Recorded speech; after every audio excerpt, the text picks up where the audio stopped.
저희가 성결하기 위하여 항상 기도하며 하나님께 머리를 숙여 빌고 또한 저희가 언제나 저희의 삶 가운데에서 일어난 일을 인하여 당황하지 않고 주께 나아가는 자들 될 수 있도록 하여 주시기를 참 방금 불렀던 찬양과 함께 고백합니다. 아버지 하나님, 저희에게 기도할 수 있는 입술과 마음을 허락하여 주셔서 주께 기도로서 나아갈 수 있도록 하여 주시고, 저희가 순간순간 저희를 어렵게 하고 당황스럽게 하고 지혜가 필요하게 만드는 일들 뿐만 아니라 인생 전체를 놓고, 그리고 저희의 영혼과 저희의 내면을 놓고 주님 앞에 또 기도할 줄 아는 사람들 될 수 있도록 주여 은혜 더하여 주시옵소서. 그때 주께서 참 우리의 삶을 만지시고 우리의 영혼을 만지시며 우리를 방금 찬양과 같이 참 천국에 어울리도록, 천국에서 오히려 더 행복할 수 있도록 계속해서 성장시켜 나가시는 일을 저희가 경험하게 되기를 원합니다. 하나님, 이제 말씀 앞에 섭니다. 주님께서 말씀을 통하여서 오늘도 주님께서 우리에게 하고자 하시는 말씀을 허락하여 주시고, 이 말씀을 통하여 또한 우리의 기도의 문이 한층 더 열리게 될 수 있도록 도와주시옵소서. 감사하며 사랑하는 우리 주 예수 그리스도의 이름으로 기도드렸습니다. 아멘. 네, 시편 82편 같이 보겠습니다.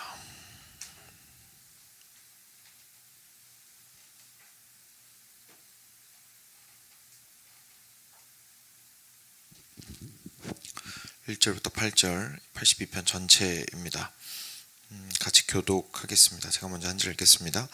하나님은 신들의 모임 가운데에 서시며 하나님은 그들 가운데에서 재판하시느니라. 너희가 불공평한 판단을 하며 악인의 낫 보기를 언제까지 하려느냐. 가난한 자와 고아를 위하여 판단하며 곤란한 자와 빈궁한 자에게 공의를 베풀지며 가난한 자와 공평한 자를 위하여 악인들의 손에서 건질지니라 하시는도다. 그들은 알지도 못하고 깨닫지도 못하여 흑암 중에 왕래하니 땅의 모든 터가 흔들리도다. 내가 말하기를 너희는 신들이며 다 지존자의 아들들이라 하였으나 그러나 너희는 사람처럼 죽으며 고관의 하나같이 넘어지리로다. 하나님이여 일어나사 세상을 심판하소서. 모든 나라가 주의 소유이기 때문이니이다. 아멘. 네. 시편 82편은 좀 특별한 독특한 시입니다. 여기서 처음에 보시면 하나님은 신들의 모임 가운데 서시며 하나님은 그들 가운데에서 재판하시느니라 라고 처음에 말씀하시는데요. 지금 현재 시인이 좀 그리고 있는 장면이 있습니다. 그리고 있는 장면은 하나님께서 여러 신들 사이에 계시고 여러 신들을 당신의 재판대 맞은편에 두시고 그 신들을 판단하시는 장면입니다. 당연히 이제는 저희가 그 말씀 전체를 알고 있는 사람들로서는 다른 신들은 애초에 존재하지 않는다라는 사실을 저희가 알고 있지만, 그 당시에 다신교적인 문화 속에서 사는 사람들에게 있어서는 결국 신이 없다는 걸 알려주기 전에 먼저 하나님이 가장 세다라는 걸 알려줄 필요가 있었습니다. 그래서 하나님께서 가장 세시고, 왜냐하면 어차피 기본적 마인드가 다른 신들이 있다는 마인드 속에서 그 문화의 영향을 받으면서 살아가고 있으니까요. 그래서 다른 신들보다 우리 하나님이 더 능력 있으시고 더 지혜로우시다라는 사실을 좀 드러내서 하나님만 바라볼 수밖에 없게 하시는 과정들이 좀 필요했고요. 사실 세속사회를 살고 있는 저희들에게는 일단 신이 있다라는 것 자체를 인정하는 게 힘든 시대를 살고 있기 때문에 한 하나님을 계속해서 강조하게 되는 것 같은데요. 그 당시에 그런 의미에서 이제 오늘 시편이 기록이 되었고, 그리고 하나님의 모습이 놀랍게도 그 모든 신들을 그냥 단순하게 그 신들보다 뛰어나다 수준이 아니라 아예 판단하고 심판하는 판결자의 위치에 있으시다는 것을 저희들에게 보여주시고 있습니다. 이걸 우리 시대로 좀 가져와 보면요, 사실 당연히 그대로 적용이 됩니다. 왜냐하면 우리 시대에도 신은 존재하기 때문이죠. 그것을 우리가 종교적으로 막 사람들이 갈구하고 그리고 거기 가서 월십하고, 그죠? 예배하고 경배하고 그러지 않을 수는 있어도 실제 우리 문화 안에도 우리가 신처럼 모시고 있는 수많은 가치들이 있습니다. 그게 돈일 수도 있겠고요. 그게 또 어떤 때는 건강일 수도 있겠고요. 이 땅에서의 온전히 모든 사람들의 평안과 그리고 화평이 제 1순위로 올라가서 하나님보다 더 중요한 위치에 차지하고 있을 수도 있겠고요.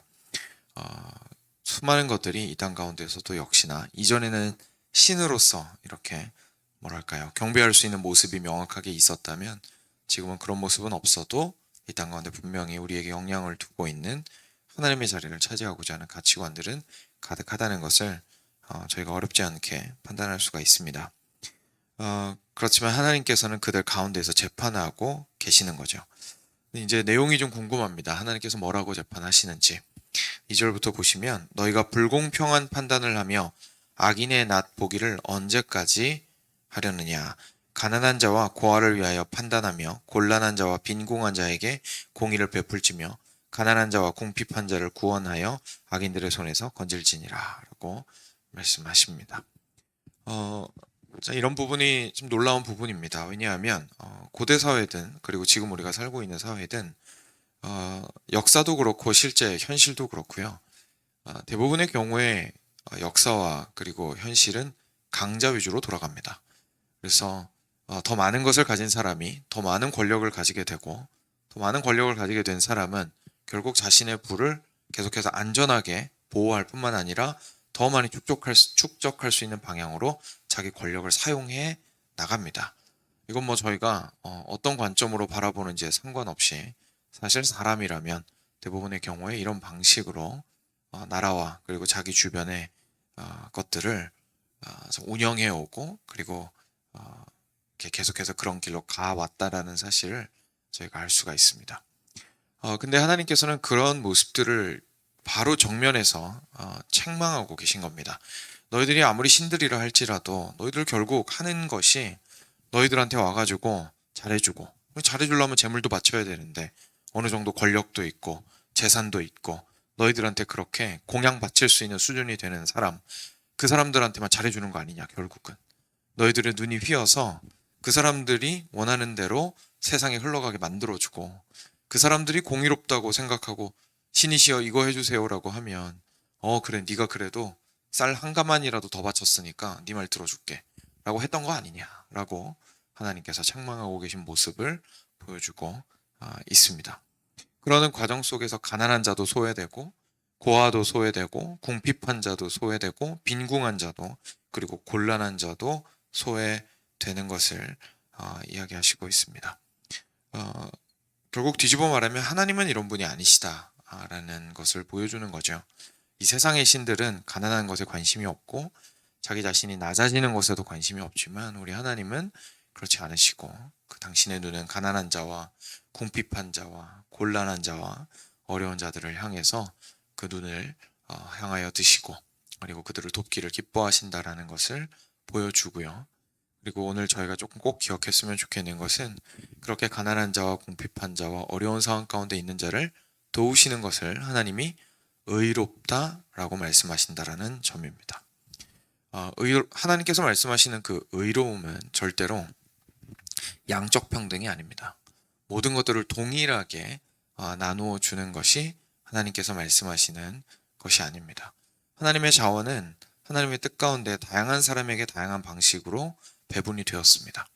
그런데 하나님께서 의롭다라고 말씀하시는 것은 자발적으로 하나님께서 허락하신 그 자원을 가지고 그 안에서 애써서 자기 인생을 잘 꾸릴 뿐만 아니라 옆에 있는 가난하고 그리고 힘들고 곤란한 상황 가운데 있고 곤경에 처해 있고 홀로 있는 이들을 위해서 그 제어가 흘러갈 수 있도록 하신 것이죠. 그래서 하나님께서는 먼저 하나님이 그렇게 하심으로써 그것을 공의롭다라고 말씀하고 있으십니다. 그래서 계속됩니다. 5절입니다. 이렇게 그 다른 신들이 하였던 이유는 그들은 알지도 못하고 깨닫지도 못하며 흑암 중에 왕래하니 땅의 모든 터가 흔들리도다. 내가 말하기를 너희는 신들이며 다 지존자의 아들들이라 하였으나 너희는 사람처럼 죽으며 고관에 하나같이 넘어지리라 라고 말씀하십니다. 그러니까 그 신들이 세상의 신들이 또는 세상의 가치관이 그렇게 공의롭지 못한 이유는 하나님께서 너희들이 그 신들이 그 가치관이 이 세상의 털을 보존하기에는 너무 연약하고 마치 흑암 가운데 있는 것처럼 불완전하기 때문이라고 얘기하시는 겁니다. 결국 인간에게는 한계가 있습니다. 인간의 시야에도 한계가 있고요. 인간의 지혜에도 한계가 있습니다. 이런 경우도 참 많이 있습니다. 이건 뭐 어쩔 수가 없는 건데, 앞서 말씀드렸던 것처럼 가지고 있는 재화나 재물이나 자원들이 강자의 유익을 위해서 이렇게 좀 집중이 될 수 있는 가능성이 있을 뿐만 아니라, 어떤 경우가 있냐면 단지 우리가 부족해서, 알지 못하여서, 저희의 눈과 손이 미칠 수 있는 범위가 그 정도여서 그 안에서만 저희가 선을 행하다 보니까 의도치 않게 그 바깥이 문제를 겪게 되는 일도 분명히 있습니다. 그리고 이건 솔직히 어떻게 피할 길이 없습니다. 그렇죠? 왜냐하면 저희가 그만한 한계를 가지고 있는 인간이기 때문에 그렇죠. 아무리 넓은 시야를 가지고, 아무리 넓은 마음을 가지고, 아무리 많은 경험과 지혜를 가지고, 심지어 혼자서도 하지 않고 온갖 전문가들을 다 동원하여서 한 나라를 운영하고 한 기업을 운영하고 하더라도 결국 안과 밖의 차이는 있을 수밖에 없습니다.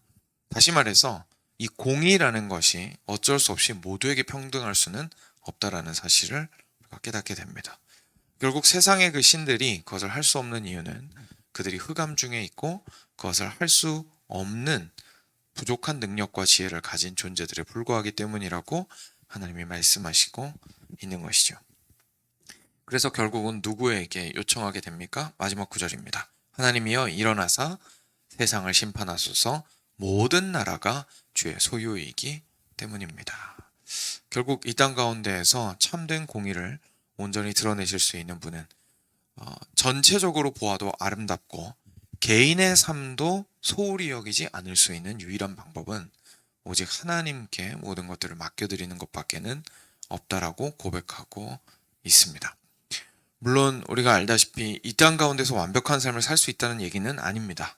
하지만 하나님께서는 계속 그런 방향으로 우리의 삶을 만들어 나가시고, 그리고 그 마지막 때에 하나님께서 허락하실 하나님의 나라는 그런 온전한 공의가 이루어지는, 부족하고 결핍한 자가 없게 되는, 그리고 거기에서도 있을 수 있는 어떤 차이들이 서로 사랑으로 베풀므로써 균등하게 되는 은혜의 나라를 하나님께서 허락하실 때에는 하나님의 이 온전한 공의가 모든 영역에 미치게 되리라는 것을 우리가 소망을 가지고 기대할 수 있습니다.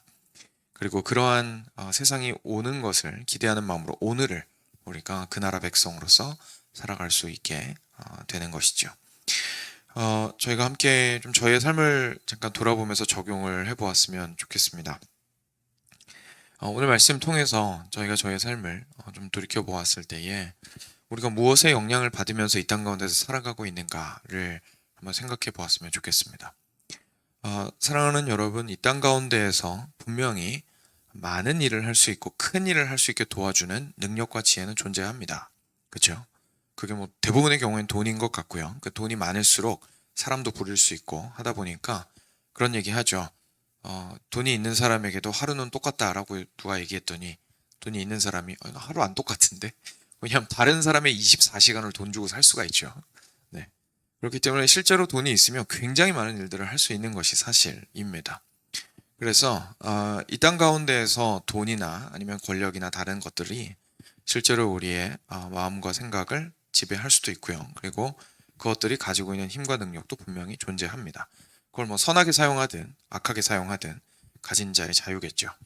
그런데 우리가 이때에 항상 생각하는 것은 그냥 단순하게, 정말 단순하게 하나님을 믿으면 돈이 많아지리라라는 기복적인 신앙을 1차적으로 가질 수가 있을 겁니다. 네, 이거는 저희가 아니라는 사실을 모두 알고 있습니다. 그렇죠? 하나님을 믿으면 물질적인 복이 무조건 온다라는 것은 잘못된 가르침입니다. 성경이 그렇게 가르치고 있지는 않죠.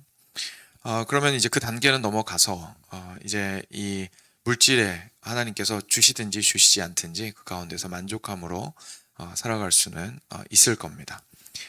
그런데 그때에도 우리 마음에 무슨 마음이 있을 수 있냐면, 그래도 많으면 좋은 건데, 그죠? 많으면 좋은 건데 이것이 부족한 상황 가운데에서 있는 것을 내가 그냥 억지로 좀 참고 견디는 측면이 아무래도 강할 수밖에 없는 것 같습니다.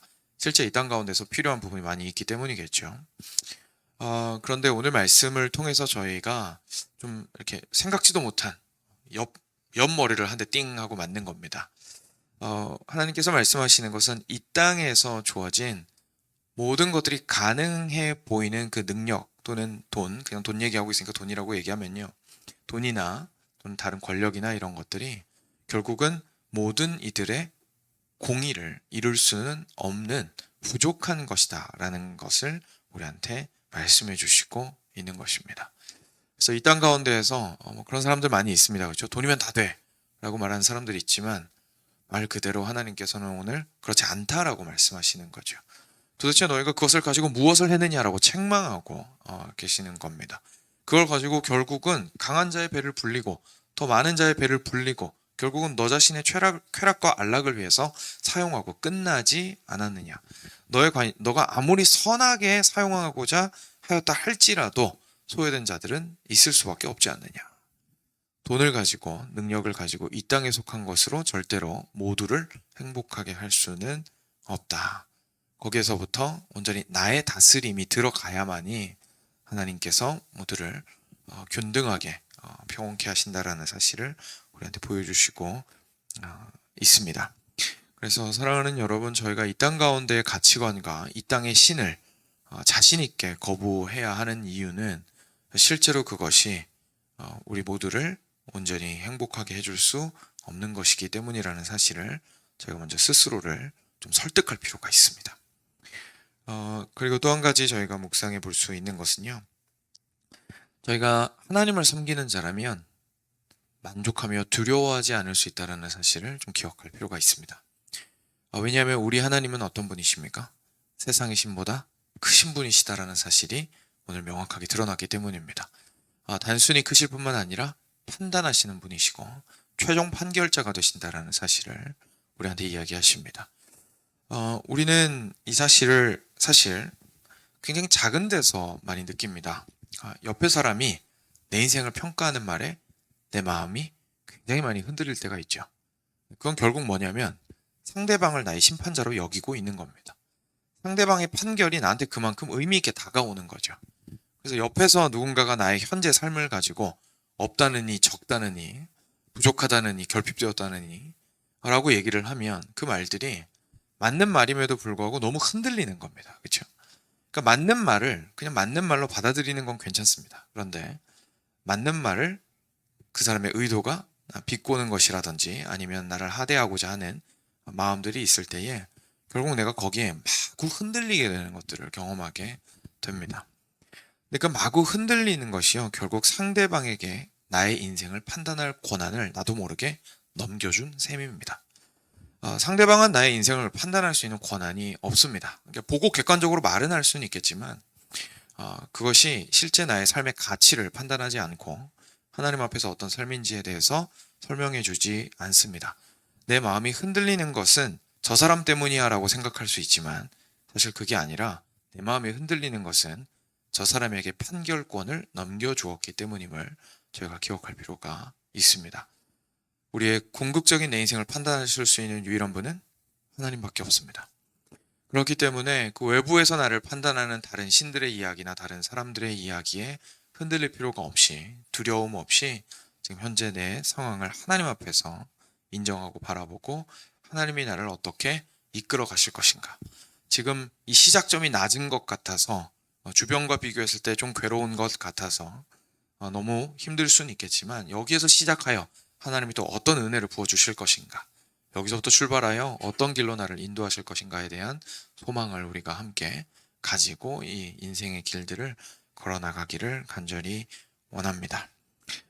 그리고 끝으로 마지막 한 가지만 기억했으면 좋겠습니다. 그렇기에 우리는 하나님께 꼭 붙어 있어야 합니다.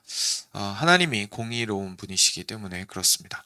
하나님을 떠난다는 것은 단지 하나님을 떠나는 것에서 끝나지 않고 공의로운 삶을 떠나는 것이고, 공의로운 삶을 떠나는 것은 사실상 우리가 내 뜻대로 행복을 구하면 어떻게든 조금이나마 더 행복해질 수 있을 거야 라고 생각하지만 사실은 얻을 수 없게 되는 그 세상으로 우리가 발을 딛게 되는 것이라는 것을 기억할 필요가 있겠습니다.